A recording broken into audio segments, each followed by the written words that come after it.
BFM Business, BFM Crypto, la chronique. Alors Pauline, c'est de l'autre côté, mais on va y arriver. Alors, on est parti à Euronext, mais il faut Je traverse le plateau avec pour Antoine les gens qui nous Larigauderie écoutent en radio. et on va parler du marché des cryptos. Et donc Antoine, on va parler crypto avec pas de mouvement cette semaine sur les grandes cryptos, mais une tendance qui reste finalement stable, toujours stable.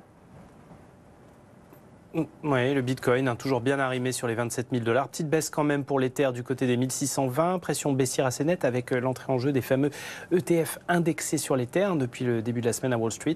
On a l'air de shorter plutôt la crypto qu'autre chose ces derniers jours. Enfin, à noter l'XRP à 52 cents, soit en petite baisse de forme aussi. Bon, mais alors, il y a une baisse de forme qui est beaucoup plus préoccupante, c'est celle de Ledger, le spécialiste français des clés sécurisées pour conserver ses cryptos, qui est même obligé de licencier.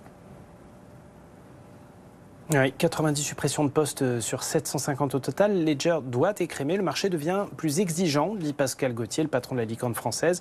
Il le regrette, mais il est obligé de tailler dans ses effectifs. Alors ça peut paraître étonnant, car le groupe avait bien résisté jusque-là aux différentes purges sur les cryptos ces dernières années. Justement, ces produits ayant été justement très demandés après l'explosion en vol de plusieurs plateformes capitales, dont FTX, les cryptos préférant être conservés désormais sur des clés physiques.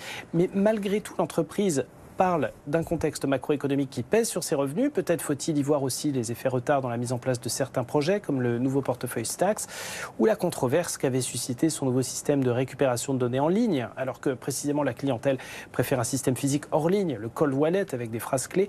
Toujours est-il que la licorne, valorisée à près d'1,5 milliard d'euros, souffre désormais et semble rattrapée par cet ensemble de facteurs négatifs. Merci beaucoup Antoine Larigauderie depuis Euronext. Christophe